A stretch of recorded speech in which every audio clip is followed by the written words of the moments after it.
Hey everybody, I hope you had a good training week. The World Championship is getting closer and closer, so I hope you all start to notice that the HYROX peak fitness is really getting there.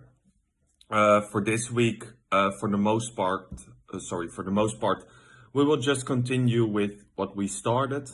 Pay attention to the threshold conditioning session, the HYROX threshold conditioning session, I should say. That the MREP is getting a little bit longer, but also the distances of the workout stations of the MREP is getting a little bit longer. So this will be pretty tough. So maybe pace yourself from the start a little bit slower and try to get into the rhythm afterwards.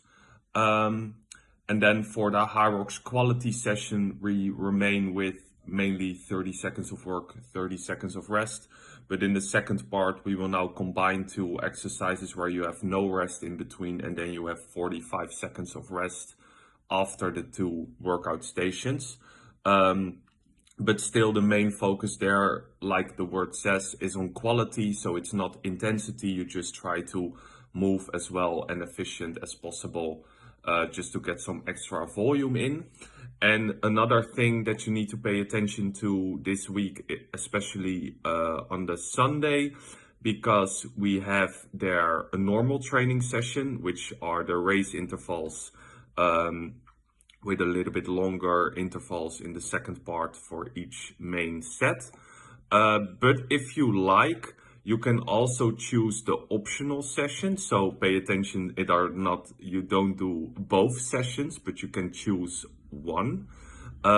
Because for the people who like to have like a race type of stimulus, I would advise to do the optional training session, which is basically the first half of a HYROX, but then after that you have one extra run and 100 wall balls.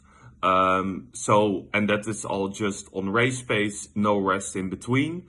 But you can choose yourself. So for instance, I personally like to have this kind of session like 3 weeks out of a big race. But if you rather do the interval sessions and stay into that rhythm, I would go with the interval session. Again, if you have any doubts or any questions, make sure to ask your question in the community page, and I will see you next week again. Bye.